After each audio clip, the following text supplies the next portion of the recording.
welcome to everyone who's managed to join us this evening. It is just me here. My name's Gabby Chaveras and I'm Assistant Head Teacher attached to Year 8, working with your children this year.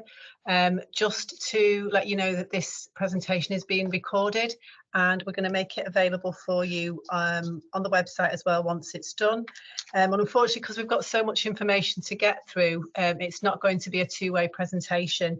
We are going to send out a questionnaire after the tomorrow. So if there's anything else you do want to know about, please do just let us know through the questionnaire and I will get on. Okay, so what are we covering this evening? Well, we're hoping to cover all those things that you really want to have some information about. So things like who are the key group of staff that are working with your children this year, some information about curriculum and home study. We'll talk a little bit through the assessment process and I'll focus on reading. We'll touch on things like learning habits, enrichment, digital safety, and also we'll kind of remind you of those times when you can come and communicate with us and when we've got parents' evenings as well for Year 8. Okay, so the main people that are working with Year 8 this year are Miss Dodds, who is head of Year 8 and was actually head of Year 7 as well. So you will all know Miss Dodds. She stays the same. She's working with the year group this year and we'll hopefully see them all the way through to Year 11. We've got Mrs. Wilson, head of school, who oversees Year 7, 8 and 9, but does work quite closely with Year 8.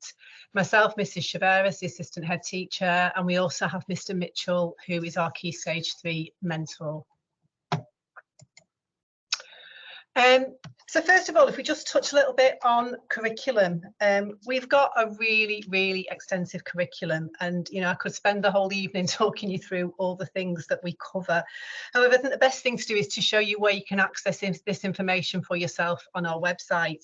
So if you just go to our web page and click on where it says students, drop down to Year 8 curriculum, and that will take you to all the subject areas and it will show you exactly what we cover in the year for each of our subjects and also give you some ideas of how you can further support your child in each of those areas as well.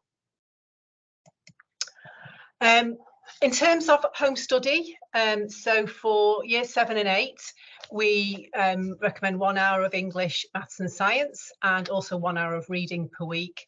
They will get 1 hour of language homework. So I'm just admitting some extra people. Up to 1 hour per fortnight of each humanities subjects, that's history, geography and RE. Up to 1 hour a fortnight of computing or technology. And in art and music, there will be termly creative tasks. Okay, so that's the minimum requirement of homework that we expect from Year 8 at this point. And we offer homework on various platforms. So in maths, they set the homework on Sparks. As we've said already, it's an hour long for each year group. And if they do complete it within the hour, I think there's the opportunity for them to do extra if they want to. And the maths team do run a Sparks club in S71 every Thursday for anyone who would like some support with that. English, computing and science set their homework on a platform called Educake. Children should have been given their logins for these platforms. And again, an hour long of homework for Years 8. And Modern Foreign Languages use something called Quizlet for theirs. So there's a lot of access to homework via computers. For all of the subjects, they often use it on Microsoft Teams, and that's where it's usually set for the teachers, and teachers can view their assignments on there as well.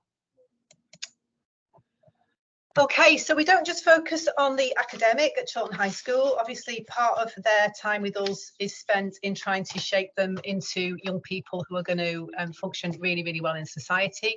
And because of that, we have a very strong pastoral curriculum. During form time, they study something called Chiltern Edge, and that involves building up a body of evidence that shows that they are becoming, well-rounded citizens and human beings. And it covers this idea of demonstrating different skills. So it focuses on the autumn term on communication skills, autumn 2 organisational skills. In spring 1, we talk about demonstrating initiative, spring 2 resilience. And summer 1, it talks about leadership, and then in summer 2, we're trying to celebrate that idea of being creative, successful and happy. And the idea is that the young people provide evidence of things that they have done that work towards these different levels of success that they will then present to their form tutor, and they will get signed off. Another thing that is really strong at Chiltern High School is our mental fitness curriculum. We offer quite a lot of support for mental fitness. We acknowledge that, you know, for young people at the moment, there is a growing need for learning how to look after your own mental health and well-being. And we offer this in different stages. So we have what is called our universal provision. We cover mental fitness within our Respect curriculum, within the pastoral curriculum. We have focus weeks where it's talked about in form times or across different subject areas, and also in assemblies. We do offer various levels of support for young people who might be struggling with their mental well-being. We have a level of interventions that require no referral. We call these our Wave 1 interventions, and the young people themselves can seek out support here. These are things like time out. So some young people find that they might need some time out of lessons if they're feeling overwhelmed. We provide access to quieter spaces. Some young people like to have a named adult that they can touch base with from time to time if they're struggling. We also direct young people to different websites like Kooth and internet support and mThrive and kind of different support like that. We also offer a second wave of interventions, which are by referral through your head of year. We do boost group sessions, we do growth mindset sessions, and these are usually designed in small groups, and young people work over a period of time on building up their resilience and coping with things like stress and anxiety. Our Wave 3 interventions, we have a therapeutic inclusion room. That is a space where young people go. They work with a qualified therapeutic inclusion person, and it's usually a programme of about 6 weeks, which they access, and then they, if they need it again, they can be referred again. We also have 42nd Street in school. We offer music therapy, we offer drama therapy, and we also have an online counselling service via Anna Freud as well, which was relatively new and started last year. And then finally, we have our Wave 4 interventions. Through school, we can make referrals to CAMHS, which is the Child and Adolescent Mental Health Service. We can make referrals out of school to speech and language, to educational psychology, and also to the school nurse service as well. I'm going to touch a little bit on assessment processes. So things that we do every year. Every year we have young people have to do reading tests where we test their reading age. And obviously interventions are then put in place if we feel that young people need some help with improving their reading. And we also have some electronic progress tests in English, maths and science, which happen throughout the year. Our progress tests, our big tests, happen in the spring and summer terms. So in spring 1, shortly after the Christmas holidays, and in summer 2, just before the end of the academic year, young people will have a period of tests that will test everything they've done over the course of that period. It'll focus on learning from previous terms.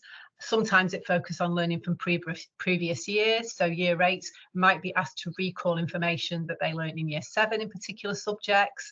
It usually takes place over a course of 2 weeks, and we prepare young people by making sure they've got a revision timetable in place and making sure they're really clear on when those tests will take place. The English, Maths and Science tests are fixed, and they stay the same for everybody.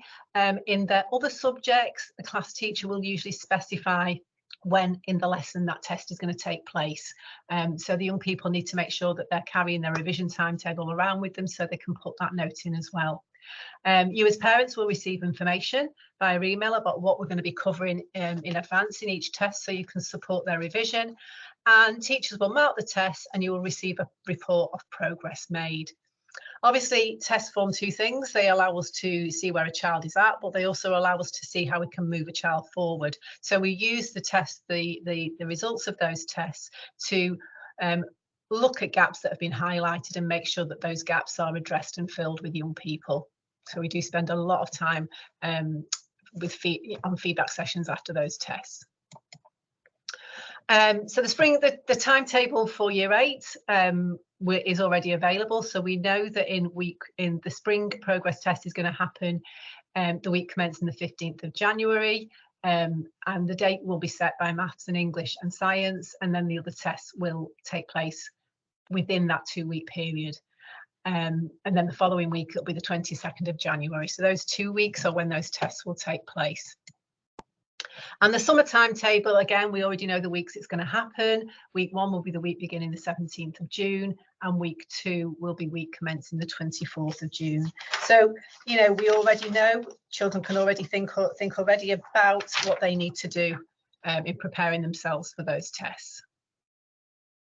So that idea of assessment processes, we also look at things like effort. So we, at the end of each term, we will give students a number which assesses how hard we feel they've worked in class and on their homework.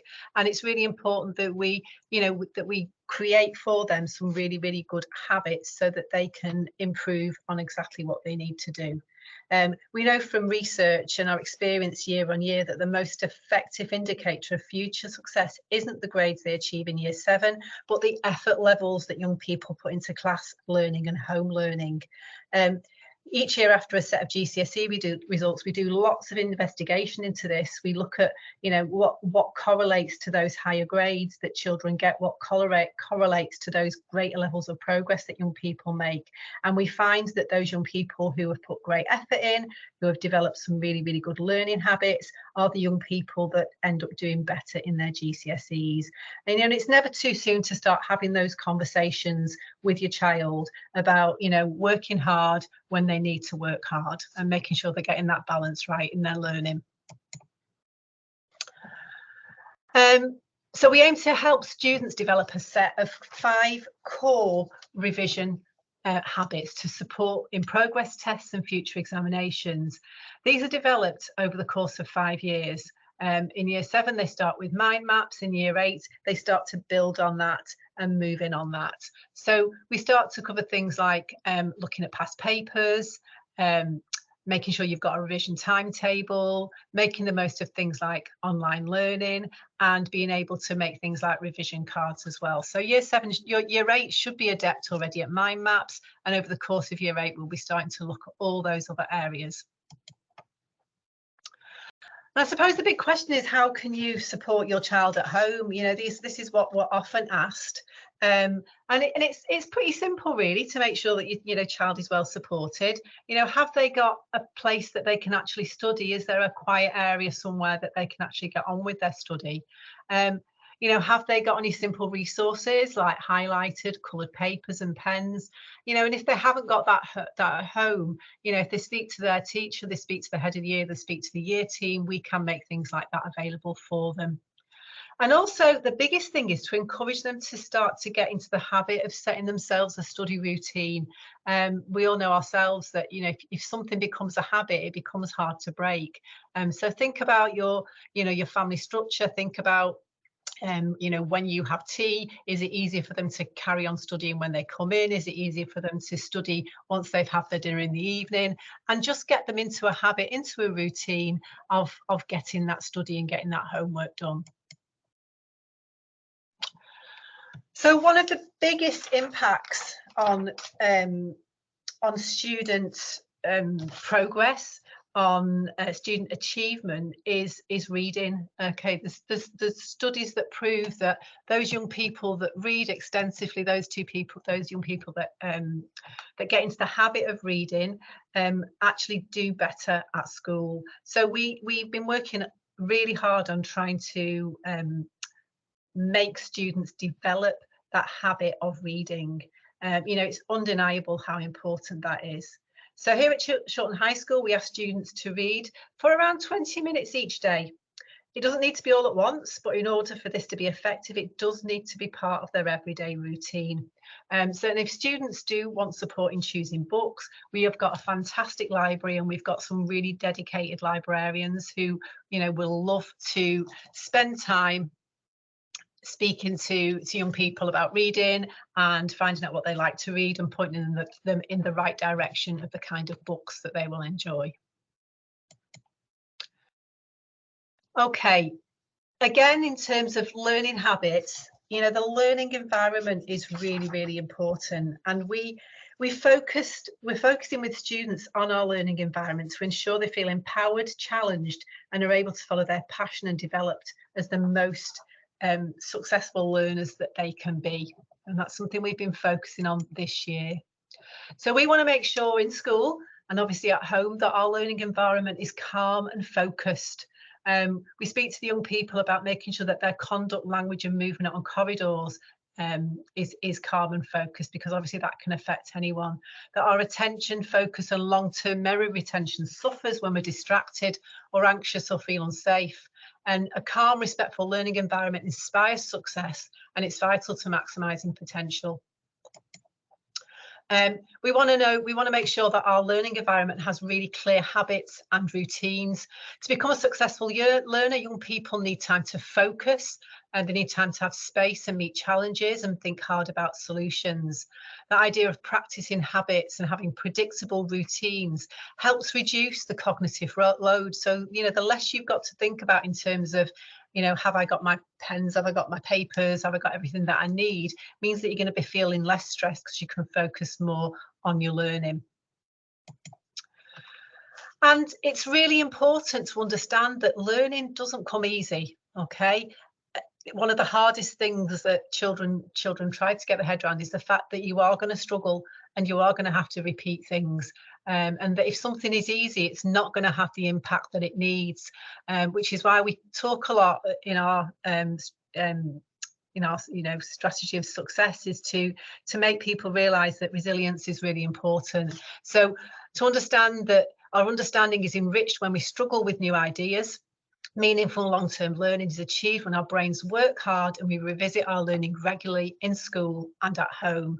And motivation actually increases when we've achieved something that's been hard. You know, when we know something's been a struggle, when we know something's been hard to do, that sense of achievement at the end of it is always much sweeter.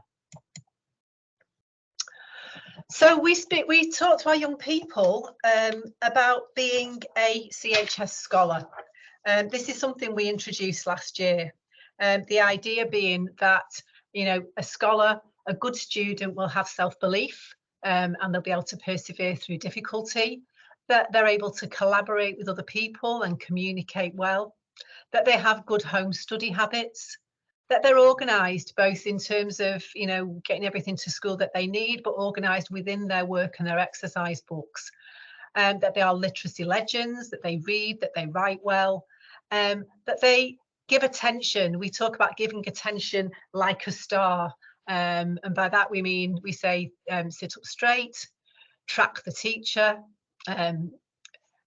ask lots of questions and be respectful in class. Okay, so we often, when we go into a classroom, those are the kinds of words that we'll use. We'll say, you know, we want to see these CHS scholars sitting up, making sure that they're focusing on what they should be focusing on.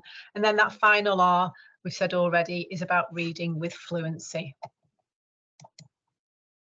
Okay, so that's what happens in the classroom, and that's what happens in the pastoral world. But we also have quite a rich enrichment offer at Chorlton High School, and we have a commitment to enrichment activities and high quality opportunities outside the curriculum. They're important and exciting features of school life, and they contribute enormously to your child's academic and social development. And we try to offer a vast array of enrichment opportunities and educational visits, because we find it increases engagement. So please, please, please do encourage your child to embrace all the different opportunities that are open to them here. You know, maybe try and get them to attend at least one activity. Our clubs do start next week, week 3. We have lots of different clubs. Just a little sample here. We've got a coding club, movie makers club, music clubs, lots and lots of different types of music clubs, football, crafternoon art club, film club, school musical. And if you do want to go on a club, you just go on Arbor and book your child a place at those clubs. And information about that is going to be sent out next week. We also have extended learning experiences. So as part of our enrichment offer, all students take part in an autumn LE day and a summer LE week, okay, which for 7, 8 and 9 includes a sports day. These are drop-down days where students work with professionals, they go on educational visits, and they learn new skills. We also offer social action plays. You know, learning doesn't have to just take place in the classroom. We offer students from year 7 to 10 all get to watch at least one social action play in the Blue Box Theatre each year. These are usually interactive, and they allow students to reflect on issues in society through the power of theatre. For example, radicalisation, dangers of social media, and knife crime. And these sessions usually happen during their Respect curriculum.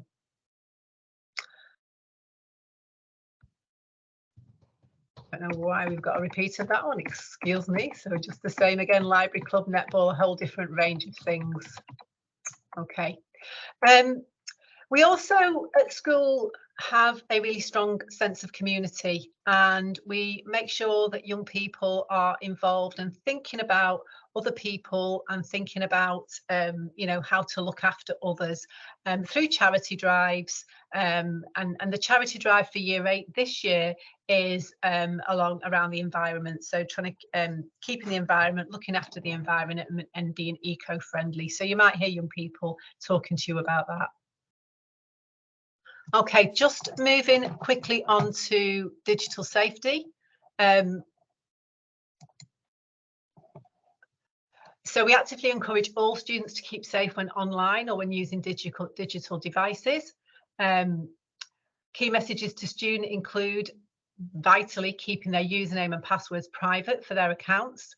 So making sure they're making those passwords difficult to decipher by mixing upper and lowercase lettering, using special characters, avoiding common passwords that can be easily checked.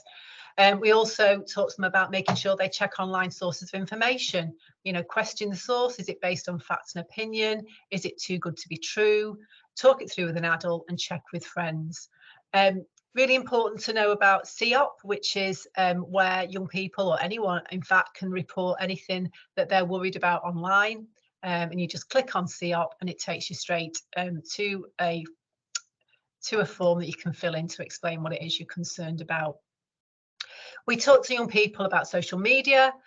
We encourage children to be open about their accounts online with you.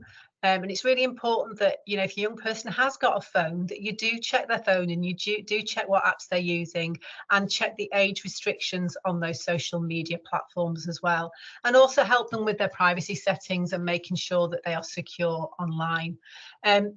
We would advise students to disable any apps that have location services, and you can within the app disable those location services. You might want these turned on to their phone for Find My Friends or iPhone, but individual apps can have location services turned off. So things like algorithms and push content. Newer social media apps like TikTok use quite sophisticated algorithms to select content that the user might like to see based on accounts followed. So, you know, if you watch a certain type of video, it will then push other videos in your direction. And it's just being aware that you should be monitored, that, you know, it's worth monitoring things like that just to make sure that they're not viewing things that aren't suitable for them. An important message about screen time there in TikTok. Accounts for children between the ages of 13 and 17. The screen time is set as default to 1 hour in TikTok. For users who are 12 and under, this is 30 minutes. Accounts can be opened for more viewing time with a passcode, but consider how much screen time you want your child to have to be watching online. The National Online Safety website has lots of resources for parents. So if you do want to find out a little bit more about how to keep your child safe online, that's a really good option. Which gives you information about the latest apps and websites, the ones that are trending with students, and it's a good place to check further guidance. You know, just a thought in that managing screen time idea. It's not a good idea for young people to be looking at the phones just before they go to bed. It's not a good idea really for young people to have their phones in their bedrooms with them that they can access just before they go to bed. I know some parents do make a rule of taking phones off them for the night, you know, just to encourage students to make sure that they get a good night's sleep, because that obviously is one of the most important things in terms of getting into school and getting a routine going. Okay, just a little bit about things that are happening in terms of your communication with us and our communication with you. So Parents' Evening for Year 8 this year is Thursday the 7th of March, and that is going to be an online Parents' Evening. So you will be sent information about how to make appointments with teachers for that event. I would suggest that as soon as you get that link, that you go on there and start to make appointments. Usually 7, 8 for English, Maths and Science teachers, it's usually okay. It's usually easy enough to get an appointment because the English, Maths and Science teachers will only have one class. But sometimes for things like dance, PE, drama even, some of those teachers might have 3 or 4 classes, and obviously there are only so many slots. So if you particularly want to see a drama or a history or a geography teacher, you need to get yourself on there quickly and get an appointment slotted in. We send out effort reports in autumn 2 and spring 2. We send out academic reports in spring 1 and summer 2. And we send out half-termly letters that will give you any key information about what is happening for Year 8 over the course of the half term. We also have a 2-weekly Chiltern Connection newsletter, which will include any key student and school celebration. Through the year as well, we also have specific parental evenings. For example, there might be something about how to teach English and maths. The SEN department often run drop-in centres, clinics. Sometimes we might run something for parental digital safety, but just keep your eye out for that, and you will be informed if anything's happening and invited to come along to that. And again, in terms of communication, we do have a communication charter, and this is available on our website, but we just wanted to share some key points with parents today. And it's just a summary, really, just to manage your expectations in terms of communication. So just bear in mind that there is a 3 working day response time from teachers within working hours. You know, most teachers have a full timetable, a full teaching load, and it isn't always easy or possible to get back to you the same day. So we do say that we'll get back to you within 3 working days. Please direct your communication to the relevant curriculum leader or teacher if your query is subject-based, or head of year if it's a more general question that you've got. If you're communicating by telephone, please call the main reception. As I've said before, teachers will most likely be teaching and will respond to you within 3 working days. If it is urgent, and sometimes it is, please let the receptionist know, and they will either try and contact your child's head of year, or if they can't contact them, they'll let a member of SLT know and contact them as well. Any meetings, obviously, will need to be pre-arranged with members of staff, and we aim to plan a meeting within 5 working days where possible. If you'd like a summary version of our communication, please visit our website under the Parents tab, and you'll find a parent notice board, and a summary of that can be found there. We often get asked questions about streaming and how we group and set young people. So I'm just going to go very quickly through that for those that are interested.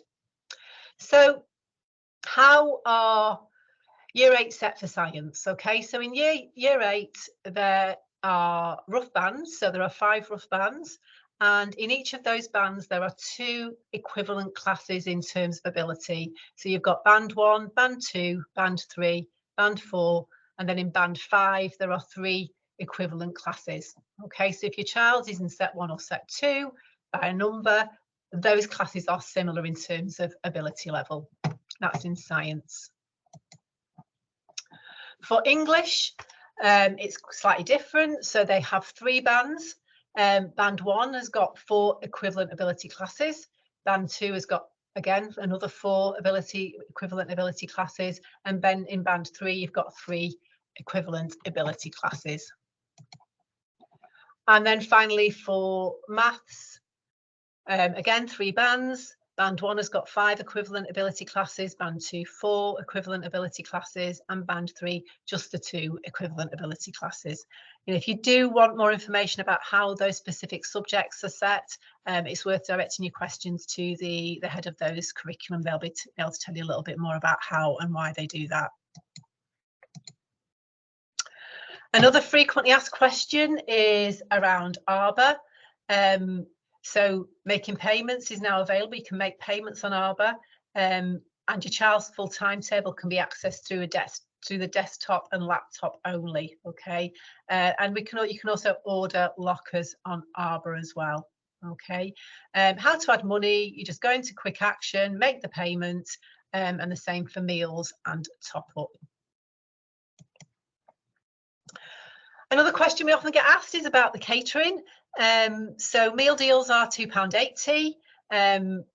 That's probably the best value. For that you can get any meal, any mini home bake, and an extra side dish or mini home bake. So it's quite a good deal for that. And there are just an example of some of the different prices there that you can pay for those foods. And those are the kinds of things you can get. So pizza with beans is £1.60. You can get soup with bread for £1. And there's a whole range of different things. You can actually check on Arbor what your child has bought. Okay, that's possible to do. And in the morning, we offer a free breakfast. So if young people come in at the canteen, we offer porridge, toast, there's flapjack, cereal with milk, might be a bagel or some fruit. And that is complimentary from around 8 o'clock. And then at morning break, there's a whole range of different things that young people can buy. And their break is either at 10, well, year 8 is at 11 o'clock. So those are all the things that they can buy for their break. So like I said already, we offer a free breakfast. We also at break time offer porridge, toast and fruit for free. So, you know, if they're still feeling hungry, they can get that for free as well. You know, how can I make their lunch go further? Well, fruit is free. Soup and a roll are just £1. If a child is on free school meals, the allowance is £2.80, which will allow them to get that meal deal. However, just be aware that if your child does choose to use this allowance at break time, they're not going to have enough left for a full lunch. So, you know, it might be that they just grab some of the free porridge and toast and fruit at break, and perhaps have the £2.80 for their full meal at lunchtime. That's kind of everything that we were going to cover tonight. I'm hoping that has asked all of your questions. If it hasn't, please do make us aware of that when we send out our questionnaire tomorrow. Just a reminder of the people that attach to your year group. That's Miss Dodds, Miss Wilson, Mrs. Chaveras, that's me, and Mr. Mitchell. And we are the ones that are the go-to people if you have got a question about anything pastorally related. All it leaves me to say is thank you for attending. I hope we've answered as many questions as we can that you might have, and please do let us know in the questionnaire if there's anything that you still need to know. Okay, thank you. Look forward to working with your children and with you over the next year.